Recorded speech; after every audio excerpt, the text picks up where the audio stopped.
C'est Dieu qui a choisi le nom. Mais c'est dans la Bible, Genèse chapitre 16. Dans la Bible en plus. C'est dans la Bible, Genèse chapitre 16, à partir du verset 10.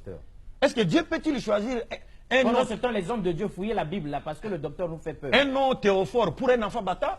Et quand vous dites d'Agar qu'elle était une concubine d'Abraham, parce que même dernièrement, on la rabaisse à ce point. J'ai entendu notre frère Mbota débattre avec un pasteur de l'église primitive, mais qui n'a pas été aussi à la hauteur par rapport aux questions, à la question liée à la polygamie. Il a dit, bon voilà, Abraham n'a eu qu'une seule femme, Jacob n'a eu qu'une seule femme, Rachel, toutes les autres n'étaient pas ses femmes. Mais quand vous dites ça, vous oubliez que Jésus est sorti de la descendance de Léa, pas de Rachel. Il est sorti de la descendance de Léa, qui est une femme que Jacob n'aimait pas au départ. Et quand la Bible nous dit, quand Dieu vit que Jacob n'aimait pas Léa, Dieu fit de sorte que Rachel soit stérile, et il rendit Léa féconde afin qu'elle soit aimée de Jacob. Et donc Jésus est sorti de la femme qui serait une concubine selon Bota. Il est sorti d'une femme qui serait une concubine, et une femme que Jacob n'aimait pas. Si vous comprenez ça, tout cela ça commence à nous faire mal à la tête, mais on s'efforce de comprendre. Et tout cela, c'est parce que les gens cherchent. C'est comme aujourd'hui, nous avons un problème sérieux dans nos pays, que ce soit en République du Congo ici, que ce soit en RDC. Aujourd'hui, nous savons que la pyramide démographique est en faveur du taux de la femme. Les femmes sont plus nombreuses que les hommes. Quand vous rentrez même dans les églises, les femmes sont plus nombreuses que les hommes. Mais maintenant, si un homme prenait une seule femme, où iront les restes des femmes? Elles vont traîner dans les rues. Mais c'est ça. C'est-à-dire, on est en train. Ces gens-là sont en train de fabriquer, n'est-ce pas, des prostituées dans le pays. C'est clair. Parce que l'islam nous dit... Sur ce point-là, on est d'accord avec vous. Oui, je termine avec ce point. L'islam nous dit, toute société qui bannit la polygamie au détriment de la monogamie n'est pas la polygamie n'est pas une obligation.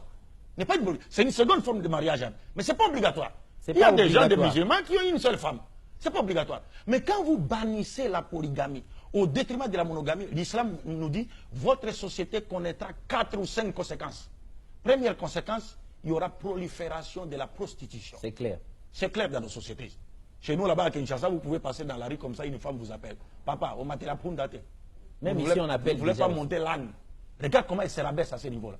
Donc il y aura prolifération de la prostitution. 2, il y aura quelles conséquences? Prolifération des enfants illégitimes. Nés hors mariage.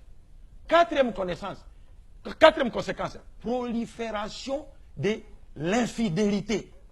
Parce qu'un homme qui voudrait épouser une seconde femme, vous le privez de ces droits-là. Mais il va sortir. Il va sortir. Et s'il sort, même la femme qui est restée à la maison, la femme dira, ah, mais lui il sort, il va ailleurs. Il pense que, moi je dois faire quoi?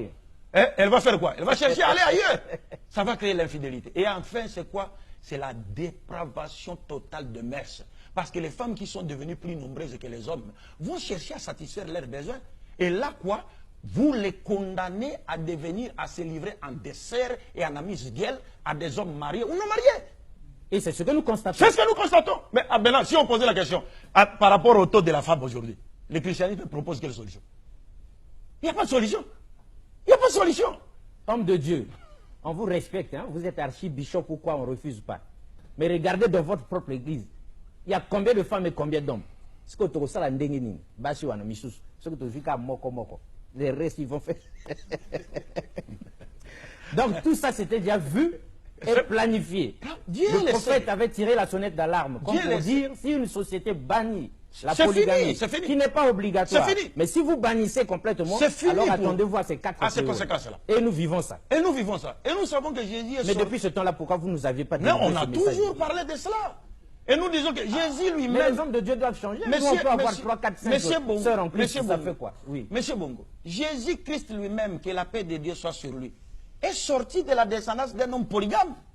Jacob a épousé 4 femmes. Oui, il a épousé la grande sœur de sa femme Rachel, la servante de la grande, la servante de la petite. Les 12 tribus d'Israël sont sorties de ces 4 femmes.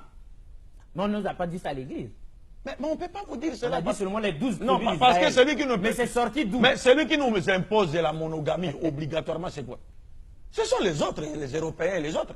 Parce qu'aujourd'hui en Europe, si vous prenez une seconde femme, on va vous arrêter. Évidemment. Mais si vous prenez des hommes comme vous, qui portent des barbes comme vous vivez avec dans l'homosexualité, on vous applaudit. Ah là, on vous acclame. Mais quand vous prenez une femme naturelle, non, c'est fini, monsieur. Ah non, vous devez quitter. Est-ce que vous comprenez? C'est cela le problème. Donc nous disons dépravation des mœurs. Dépravation totale des mœurs. Au niveau mondial. Au niveau mondial, dépravation totale des mœurs. Oui, mais pour revenir sur nous. Pour revenir sur le sujet. Pourquoi on ne laisse pas les gens sur leur faim? On est